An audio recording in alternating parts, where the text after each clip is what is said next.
Good day. Welcome to News Now on TV360. I am Fidelia Aguncha. The Nigeria Defense Headquarters has finally given reasons for the accidental bombing of the RAN internally displaced persons camp in January 2017. The military had set up a panel to probe the incident, which killed over 100 people. Briefing newsmen on the report, defense spokesperson Major General John Enenche said the lack of appropriate marking of the IDP camp was responsible for the accidental bombing. He also spoke on the Army-police clash in Yobe State, which led to the death of 1 soldier and 3 policemen on April 11, 2017. The main reason that caused the unfortunate airstrike near the IDP camp at RAN was lack of appropriate marking of the area near the camp, where the IDPs were struck. Hitherto, people were not expected to amass at that location. Furthermore, the location was not reflected in the operational map as a humanitarian base. Thus, when mass movement was noticed through area satellite observation, it was taken for Boko Haram activities there, which needed to be neutralized with speed. That was the main cause. Now, recommendations. From all the various boards put together, the following were recommended, particularly in order to avert future occurrences. 1. All locations where humanitarian activities take place in the theater of operation in the Northeast should be marked appropriately for ground and area identification in line with international best practices. 2. The geographical and spatial coordinates of all areas of humanitarian activities within the theater should be provided to the theater command headquarters. And the third one and the last one is, there should be timely and mandatory exchange of information between all stakeholders for all activities in the theater of operation. For the armed clash between Nigerian Army personnel and police in Demoted, the cause was an armed clash between some Nigerian Army police and personnel under Operation Lafia Adole in Demoted on the 11th of April 2017, which led to the death of 1 soldier and 3 policemen, with 7 other policemen injured. It was caused by an avoidable misunderstanding from exchange of words and later physical confrontation. Hence, the constitution of the Board of Inquiry, which made some findings and came up with recommendations to forestall future occurrences. The United Nations has urged the Nigerian government to always promote gender balance in its decision-making process. The global body on Friday highlighted the importance of women in enhancing local, national, and regional peace, security, and development. Speaking at a news conference in Abuja, Nigeria's capital city, UN Deputy Secretary General Amina Mohammed said the international body would undertake a joint high-level mission with the African Union to Nigeria and the Democratic Republic of Congo from 19th to 27th of July. We know that from the economy to stability and peace, we're not able to achieve our goals if we're only investing in half of the population. It is a nation and a continent's greatest asset, the human resource. And for that, women are often half of it, but lack the investments that we need. And these days we're facing different complexities. The context is different. It's not just a question of abject poverty. It's not just a question of those that are out of school or the maternal mortality rates that are so high. It is that the context that we are living in is that of conflict, extremism that is within many of our countries, and in particular Nigeria. So here, what we really want to do is to hear and bring the messages of women in decision-making, women who bear the brunt and carry the burden of many of the tragedies that we see, to see how we can come out of this, how we can be a constructive partner in finding the solutions to sustainable development. We would push the needle very far, and that is what we are mobilizing for. And we are addressing all forms of violence against women. And indeed, we also have to customize, because there's this particular type of violence in Nigeria right now that is of great concern. What is important is to end impunity also. to make sure that perpetrators are brought to book when violence has happened, so that serves as a deterrent for the future. It's part of. As Nigeria's commercial city Lagos prepares for elections in 57 local government areas, a non-governmental organization says there is a need to promote women's participation in the electoral process. The Women's Situation Room Nigeria is demanding gender inclusion in all activities leading up to the election process. With less than 24 hours to the Lagos State local government elections, there are calls from many Nigerians and various groups for women to be included in the electoral process. One group leading the way is the Women's Situation Room Nigeria. The non-profit organization began campaigning for women inclusion in politics since 2015 during the last general elections. It says up till date, those goals haven't changed. And so that's why I prefer to use the word. The group organized this modest gathering in Lagos titled Gender and Election Observation to urge Nigeria's electoral body INEC to ensure more women join in selecting leaders at the grassroots stage. We've done so much in terms of advocacy, making women understand that we cannot leave any woman behind. This is a process that we need to take everybody on board. Be a woman that is of the age to vote. You have all the privilege to be part of the process. From registering, now the voters registration exercise is going out. The women's situation is also part of it. We are calling out women, don't be shy. This is a time for us to take what belongs to us. So go out there and register, and that we are doing at the moment. We've also done stakeholders meeting with all the zonal coordinators in Abuja. This program was initiated to bring everybody on board to have an agreed understanding of what we're supposed to do from 2016 to 2018 and down to 2019 when the election will take place properly. National chairman of the organization says the group is battling a lot of challenges, encouraging women in Lagos to come out and participate in the election. The challenge of funding, to fund a process which is very gender sensitive, is a big challenge, because you need to continuously reinforce the need for such funding. Why do we need to focus on women? Even though, like we heard our colleagues say, oh, when it comes to voting process, there's too many women there. When you have such dominant narrative, then it becomes difficult to get funding to fund this kind of process. Then secondly, the perception and the cultural bias. You know, Nigeria is huge with different cultural orientation, but then one common thread among all the culture is the subjugation of women to the background. My message to women is, yes, we can. We can participate. We can be leaders. We can break gender stereotypes. We can change things. So when we believe that we can and say we will, then once there is a will, there will always be a way. It's not going to be easy, but once we are determined, we can do it. For this group, election observation from a gender perspective is one of the only ways Nigeria can move forward in its governance process. It says the journey to achieve this will not stop as it prepares for the 2019 general elections. Speaker of the House of Representatives Yakubu Dogara says the House intends to conclude work on the proposed amendment to the 1999 Constitution by Thursday, July 27th. He was speaking after the chairman of the ad hoc committee on the review of the Constitution, Lasson Yusuf, submitted the committee's report to the House. Meanwhile, the Senate Committee on Constitutional Review has also presented its report to lawmakers at the upper chamber. 3 Nigerian banks have denied withholding money from the government. This comes hours after a Lagos court ordered 7 banks to remit over $793 million allegedly kept in their custody to the government.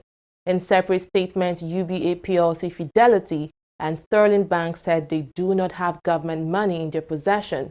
Meanwhile, Skybank admitted to having some government money in its possession but maintained that the money was not hidden from the government.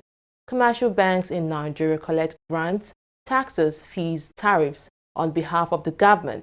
This is eventually set to the single treasury account with the central bank. The policy was introduced in 2015 to curb corruption in the country. Mohammed Adoke, former Attorney General of the Federation, has written a petition to the United Nations against the Nigerian government over alleged harassment. Adoke is one of those being charged by the Economic and Financial Crimes Commission for his role in the illegal sale of the OPL 245 oil block. In his petition, Adoke is asking the United Nations to compel the Nigerian government to stop the malicious media attack from the EFCC and its cohorts. A Nigerian military court has demoted Ibrahim Sani, a major general, to a brigadier general rank. The court demoted Sani after he was found guilty on a 5-count charge bordering on fraud.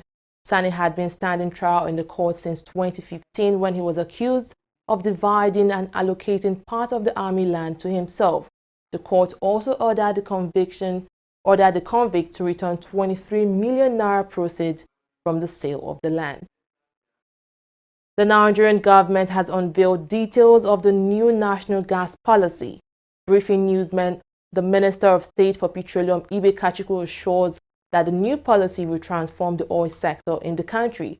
According to him, the policy will transform Nigeria from an oil-producing country to a gas-producing nation. We had actually considered the Nigerian gas policy.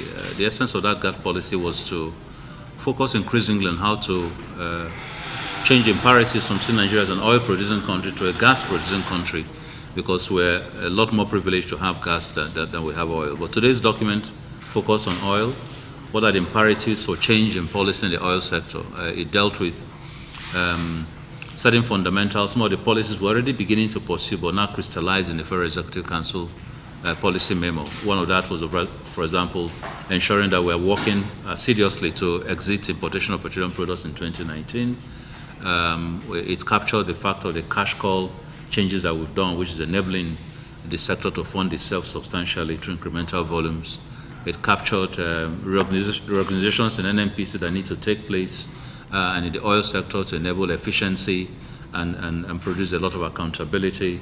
It captured issues related to Niger Delta and what we needed to do as a government to focus on consistency and stability in the sector to ensure that oil production continues. The minister also explained that the federal government was working to exit the country from the importation of fuel by 2019. He says this will allow the oil sector to fund itself through incremental volume of production. Kachuku also revealed that government had agreement with multinational oil companies to revamp the refineries in the country. In terms of the duration for the policy, there isn't a duration for a policy. A policy is a longevity document. Now, obviously, to be reviewed from time to time to ensure that there is compliance, and just like we're doing now, it may be varied if there's a change in dynamics in that particular sector. But obviously, whatever we're doing now, in all honesty, it's got to be a 2-year type, fairly sporadic, fairly intensive intervention up to 2019. It's not going to tell you specifically what I'm doing today, but it'll tell you that I've set it 2019 to exit importation and to get the refineries working. Now, if you ask me specifically off the shelf, what are we doing on that? There is a steering committee team already set up, which I head. There's a technical committee team already set up, which is set up by the Chief Operating Officer in NNPC. We've had a series of dialogue with interested individuals who are willing to put money into the refinery. Remember, and I need to correct this again before we go out and say something that is not right. This is not a sale, it is not a concession, it is a financing scheme. And there are over 30 people who have indicated interest in that financing.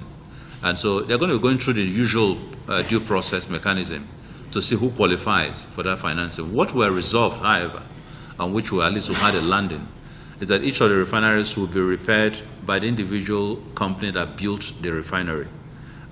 Who does the work is different from who finances the work to be done. We're still dialoguing who is going to get the financing opportunity, but who is going to get a contracting opportunity to do the work is already decided. Nigeria's Inspector General of Police Ibrahim says the country is not matured enough to operate state police system. Speaking at the Nigeria Governors Forum, the police IG says The government should instead improve funding for the force. The police chief also solicited the support of the forum for the passage of the Nigeria Police Trust Fund Bill, now before the National Assembly. According to him, if the bill is passed, the police would have enough funds to effectively secure the nation.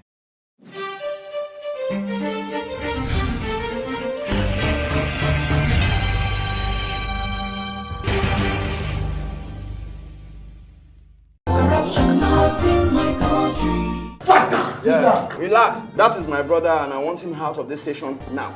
Okay, can I just see the IPO of this case?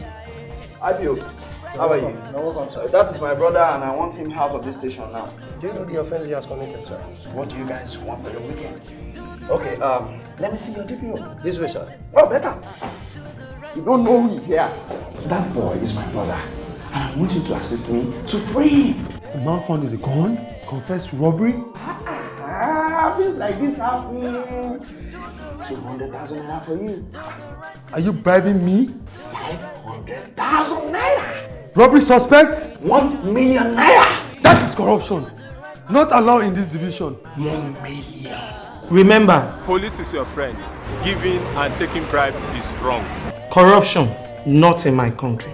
Stop corruption now. Corruption not in my country.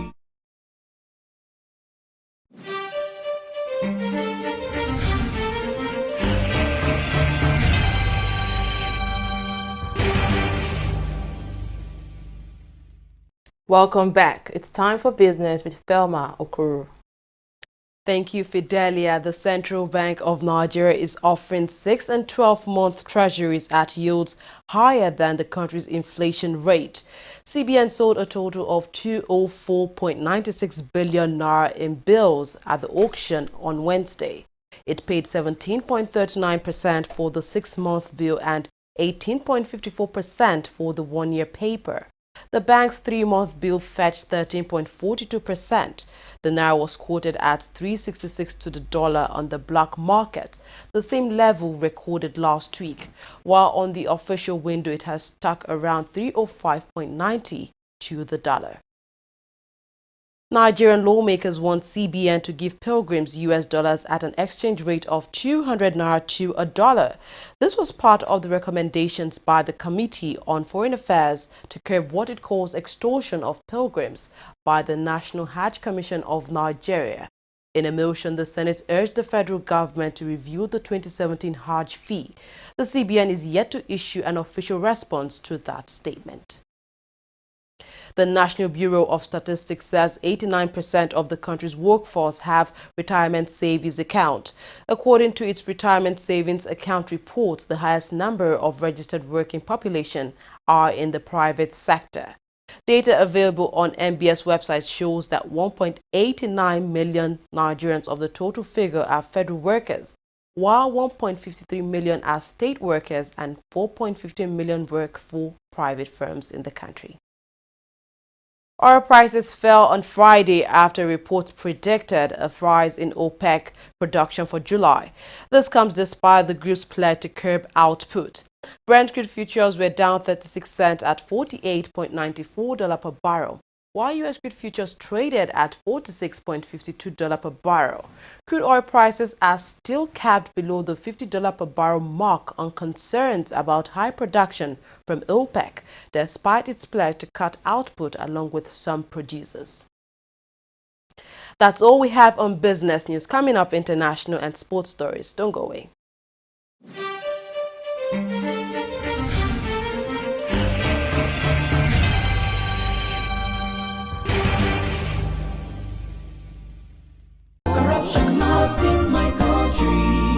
Mr. John!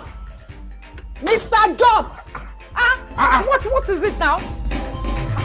What is it now? Please turn down the volume of your music. It's too loud. And how is that your business? It is disturbing me. I can't sleep. And the same way you are disturbing my right to good music and where I enjoy it. Eh? What's wrong with you? Is there another person complaining? Maybe we thought that you have lost your mind. Are you having a party? I'm just respecting you, sir. Remember, I paid my house rent too. You will not understand why we are complaining because you do not care about other people except yourself.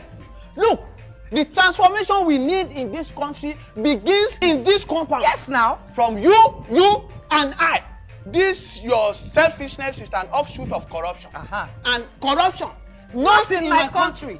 You know, go to your bank. Go.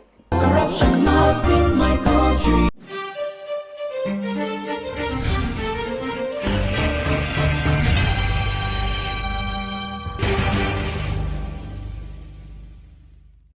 The World Health Organization says an outbreak of cholera in Kenya poses a high risk to the region and a moderate threat globally.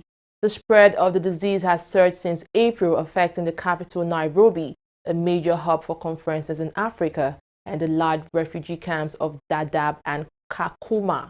The disease, which is spread by ingesting fecal matter, hit 146 at a conference in Nairobi on June 22nd, and a further 136 people at the China Trade Fair on July 10 to 12. Exiled South Sudanese opposition figure Riek Machar declined to renounce violence or declare a unilateral ceasefire and instead demanded new peace talks outside the war-torn country. South Sudan descended into civil war in 2013 after President Salva Kiir fired Machar as his deputy, unleashing a conflict that has spawned armed faction often following ethnic lines. United Nations has warned of a possible genocide as millions have fled their homes and millions others face famine. The Appeal Committee of the National Sports Federation has upheld the election of the Athletics Federation of Nigeria. The committee in its ruling nullified the decision of the Elections Petition Appeal Committee, which had dissolved the election. The Election Petition Committee had ordered a by-election to be conducted on July 7th. However, the winner of the initial election, Ibrahim, appealed the ruling and has now gotten judgment in his favor. The Executive Committee of the Confederation of African Football has approved radical changes to the Cup of Nations. The changes will see an increment of competing teams from 16 to 24, while the tournament has been moved to July. The decision to move it to July has been praised by major European club coaches who had previously lost players in January owing to the tournament. The changes take effect from 2019 tournament in Cameroon. Barcelona president Josep Bartomeu has said the club will not sell Neymar after the Brazil international was linked with a world record move to Paris Saint-Germain. The French side were reportedly interested in signing the 25-year-old forward, but Bartomeu insists he is not on the market. Neymar joined Barcelona from Santos in 2013 and has won 1 Champions League crown, 2 La Liga titles, and 3 Copa del Rey's in his time at the club. Well, that's all on news now. Thanks for watching. I am Fidelia Aguncha.